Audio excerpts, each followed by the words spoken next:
Vil du lave den i dag? Måske. Det er i hvert fald crampy.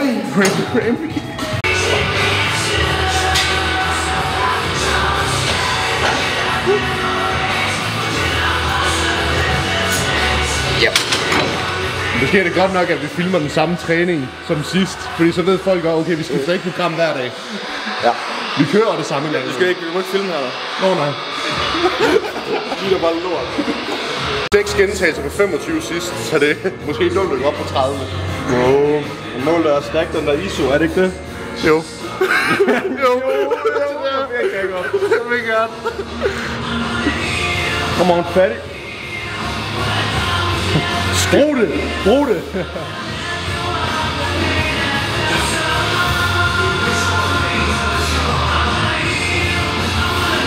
Yes.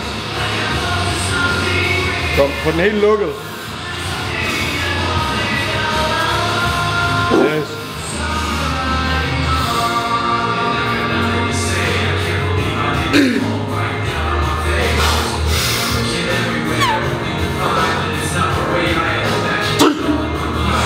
Sidste.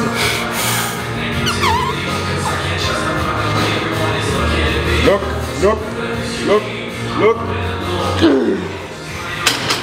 Yay. Damn, Daniel.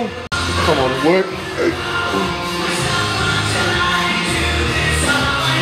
Ja. 3. Yes.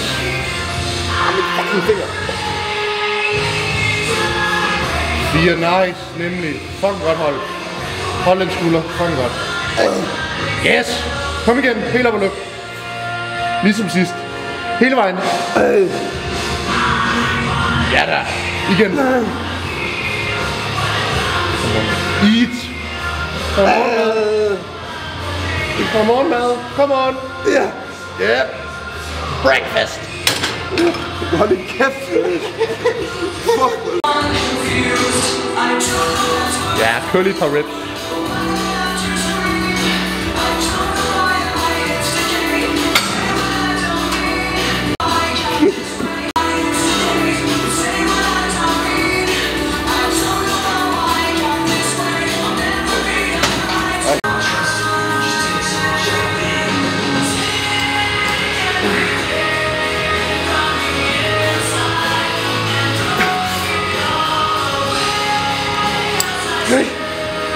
Kom on, 2 igen.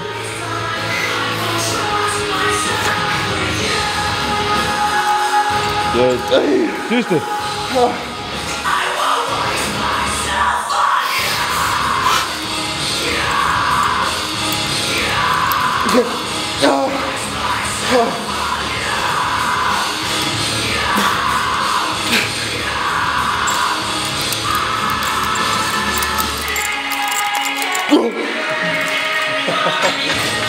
Ej, det bliver bare sådan en røsteklub til sidst. Ja.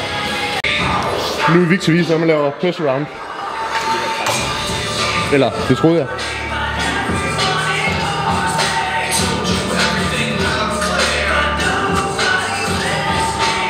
Men nu, Victor, han har været til practical ved Casimir.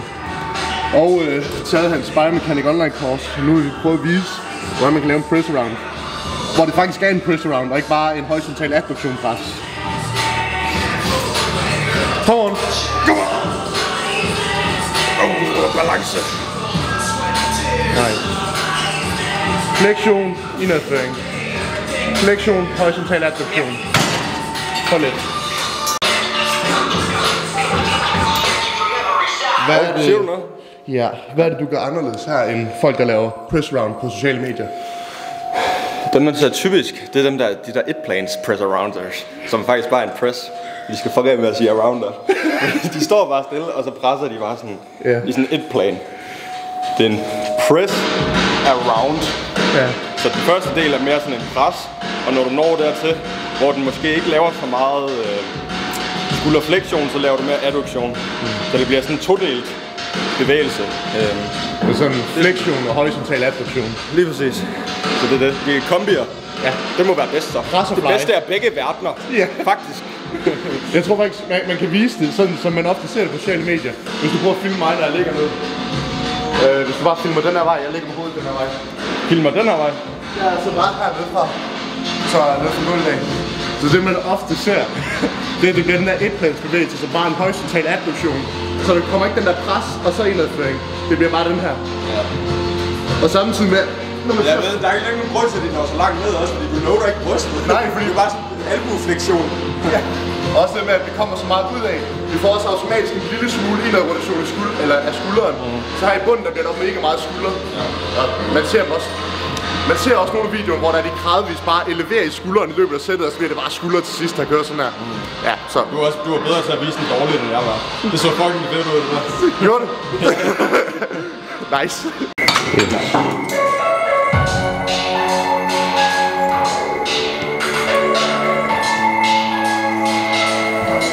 Så er der bare banger på.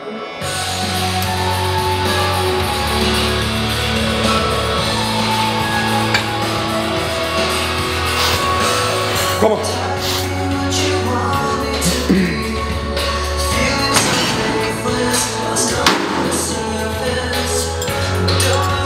Det bliver et problem, den der. Jeg tror, jeg kommer til at lave den.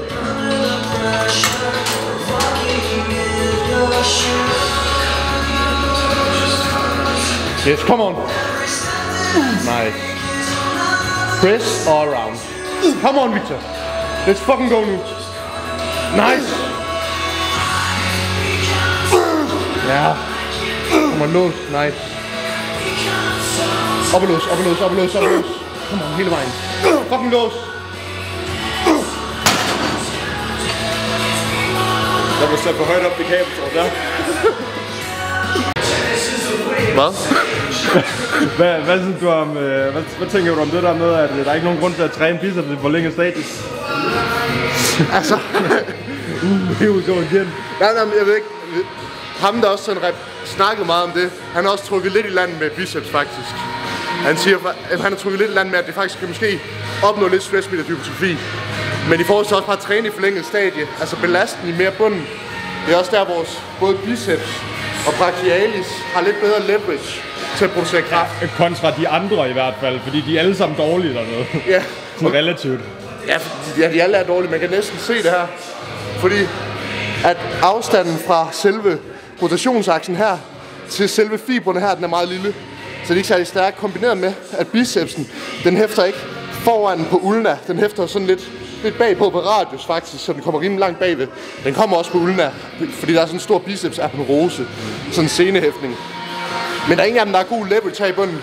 Men man kan se brachialis, som kommer hernede fra. Det er jo en anden ting. Rigtig mange de siger, sørg for at du laver den her, når du laver hammer curls. Det er fucking ligegyldigt for brachialis, eller brachioradialis. Ja. Det er vigtigt for flexoretinacklet. Men for brachioradialis, den går ikke engang ned på underarmen, eller ned på hånden. Den kommer herfra og går herop, og der kan man se, den har ingen momentarm, den kommer herom bagved.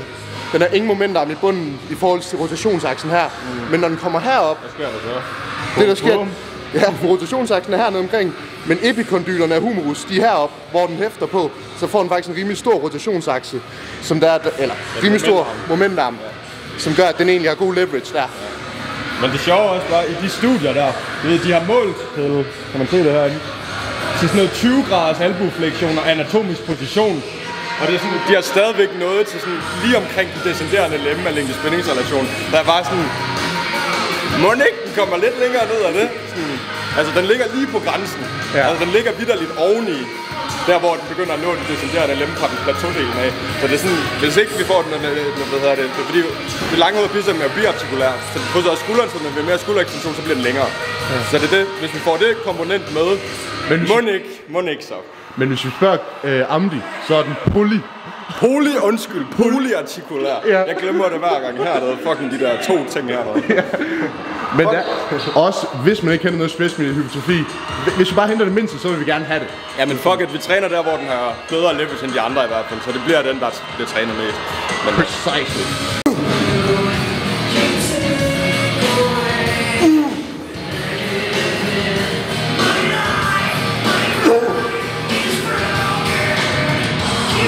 Kom nu.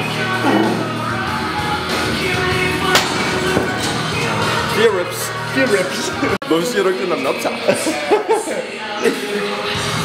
Det er der ingen, der må vide. Oh, what the fuck? Kom on.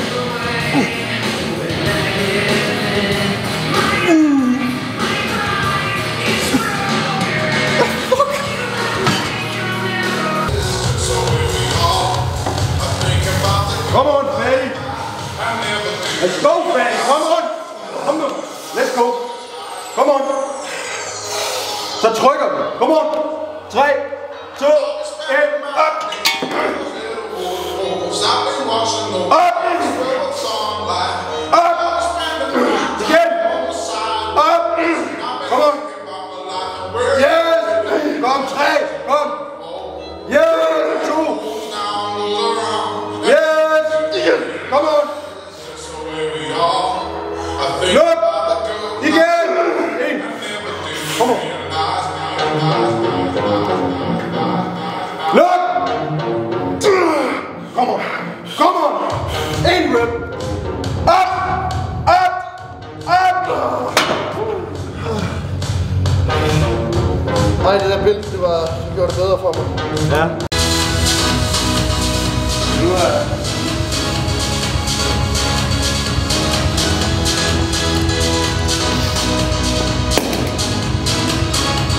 Come on! Come on! Go! Sådan der! Yes! Nej! God dybde! Kom, god dybde! Ja! Kom nu! Kom, man! Presser!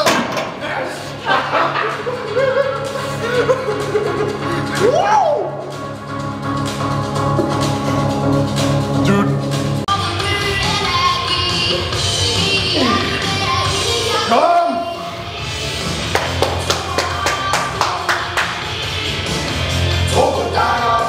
Kom on! Yep! Yes! Stærk igen!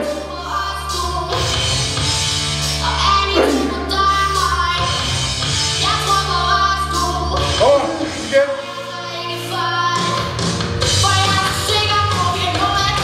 Yes! Op! Op! Op! Luk!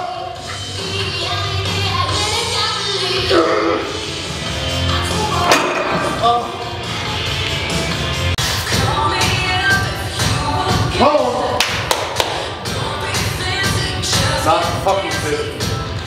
Why so serious? So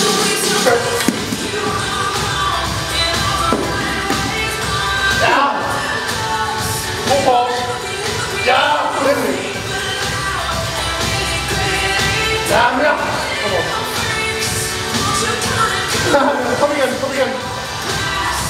Power, kom! Kom igen. Kom. Go, kom! Luk! Luk! Yes!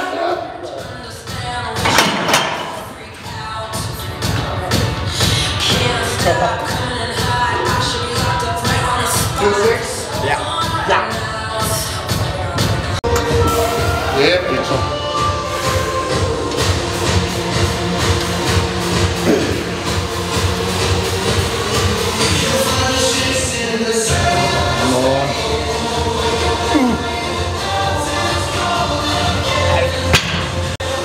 Hvad tænker du på, når du kører? Er det A-tempo? Eller hvad tænker du for at stabilisere hoften? Hvad gør du der? Og faktisk, så snyder jeg lidt. Jeg synes, den er lidt for flad, den her.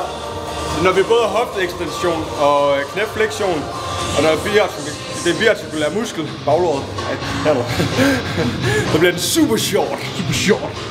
Aktiv insufficiens, eller insufficiens aktiv. Der er også nogen, der kan lide at sige passiv insufficiens. Det sker næsten aldrig. Ja, så det jeg gør er, fordi den er for flad, så har jeg faktisk ret meget rum mellem min hofte og pladen hernede, så jeg får en smule mere hofteflektion, eller ikke så meget hofteekstension. Og så er det bare sprays i korn, tryk ned, og så kan jeg holde røven nogenlunde rimelig godt. Selvom jeg også kører X-tempo. Jeg kører A-tempo i dag, fordi jeg fik en lille fiber i baglåret. Til hvad? Fodbold. Og så derefter stiv bænk. Ja, Ja, med 60 kilo. Ja, med 60 kilo.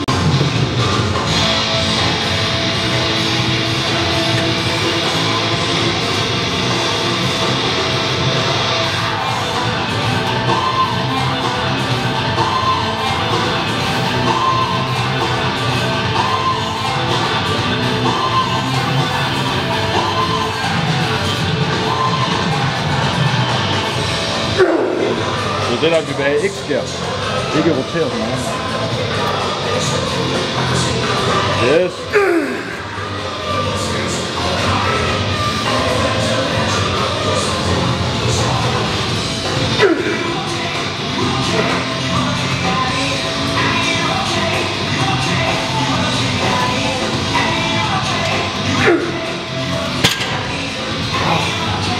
Very nice. Very nice.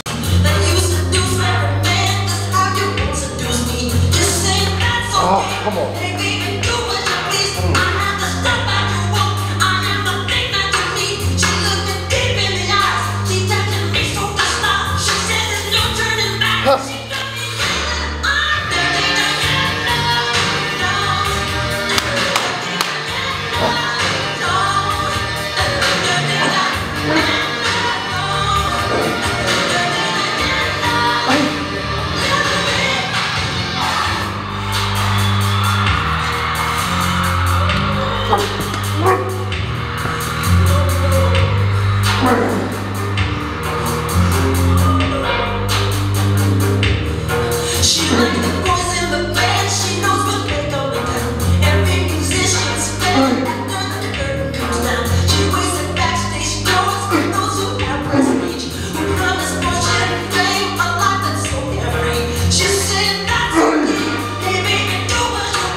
Nu er Victor ikke mere, fordi han skulle hjælpe Padman med at flytte. Men jeg blev tagget i en video, hvad Jeff Nipp havde lavet, hvad min holdning var til det der kickbacks. Kickbacks er egentlig en fin øvelse, hvis det udføres rigtigt, og man kan også ramme det lange hoved i en lidt mere optimal måde faktisk, hvor der vil egentlig også forbeje sig det lange hoved endnu mere. Så det vil jeg prøve at vise i dag. Han advokerede for, at kickbacks er godt, fordi vi kan få det lange hoved tricepsen mere kort, for der bidrager, eller bliver shortet lidt, når der er lavet ekstension af skulderen. Den er ikke prime mover for ekstension, det er lat selvfølgelig, men det der den kan gøre, det er, at den har et moment for ekstension, altså bagudføring af overarmen. Og det gør så også, når vi bagudfører den, så vil den nok blive forkortet mere, når den har et moment for det, altså en momentum for det. Så nu vil jeg prøve at vise, hvordan der vi kan både opnå helt forkortet over skulderledet, samtidig med at vi kan få biasen mest muligt. For det er man ikke så rigtig højt for kickbacks, det er bare lige frem og tilbage. Vi vil gerne få så meget ud af rotation som muligt. På den måde, så får vi sikret, at i stedet for at, jeg tror jeg kan vise den, bruger lige trøjen.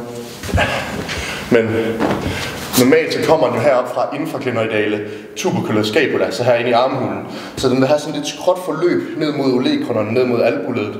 Så ved at vi udadroterer, så får den et lidt mere lige forløb, så den egentlig bare følger overarmens vinkel. Så der er vi egentlig, den har lidt mere lige trækretning i relation til overarmens vinkel, så derfor kan vi biase den lidt mere på den måde. Så det vi kan gøre, det er at vi trækker armen lidt mere ekstension, udadroterer maksimalt, og så kører så nogen kalder det shy extension, men shy extension, jeg kan lige vise hvorfor shy extension ikke belaster den forkortede position lige så meget, som vi måske gerne vil håbe på i en pushdown variation for det lange hoved, hvor vi prøver at biase den forkortede position. Det kan jo være, at man ønsker at biase midrange, det er op til en selv. Men igen, få ekstension, så bagudføring overarmen, maksimal udrotation, sørg for kablet aligner med overarmens vinkel, placer albuen, så der er at, nu har jeg vendt benen forkert, det vender lige om bagefter. Placer albuen, så der er at kablet er fuldstændig lige med overarmen, og så der er, at vi ligger på scenen, ikke på musklen. Der er nogen, der er begyndt, der er en video af, jeg kan ikke huske, hvem der lavede det, og jeg ved godt, hvem der lavede det. En video af det, hvor det er, at man laver bicep curl, og så trækker overarmen bagud ved at smække en daisy chain her på overarmen, simpelthen komprimerer den arbejdende muskel, og så hæmmer vi egentlig musklens funktion, og ikke kan producere lige så meget kraft, så det er bare dumt. Det er bare dumt samtidig med, at når vi laver en curl, og vi ønsker at presse fremad, så vil den modsatte kraft, altså lad os sige, det er håndvægten, så vil den gerne presse os nedad, og egentlig gerne presse albuen bag, så det er ingen mening at placere en vægt herfremme. Så skulle det være for taktil feedback, ligesom jeg egentlig gør her. Så igen. Det er ekstension af overarmen, så få den bag kroppen, maksimalt ud at rotere. Også køre ned her. Det der også er anderledes her, for den som rigtig mange laver på sociale medier lige nu, det er, at vi får konstant taktil feedback fra bænken her om, at vi skal holde den tilbage. Vores overarm har ikke lyst til at gå fremad. Så igen, det modstiller lidt den anden.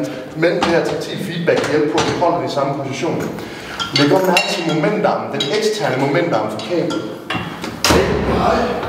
Og når vi kører helt ned, så afstanden fra kablet over til albuen, den er stadigvæk stor. Hvis man laver sådan en vinkelret linje, så er den stadig stor i bunden. Goddag. Hej.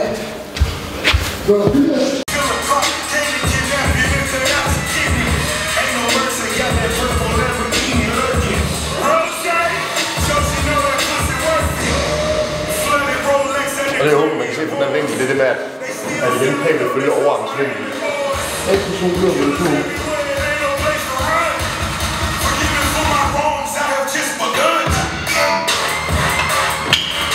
Så hvis vi sammenligner med den, der rigtig mange laver, hvilket er en fin øvelse op til sig selv.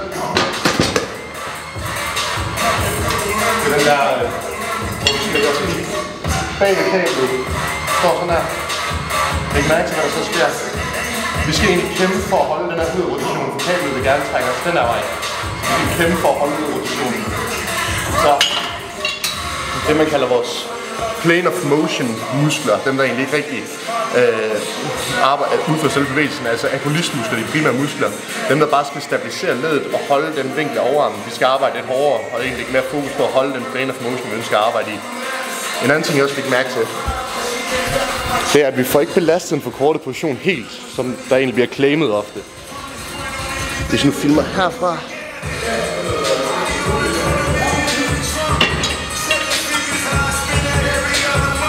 Så jeg mærke til en ekstra momenter på kablet til albuen.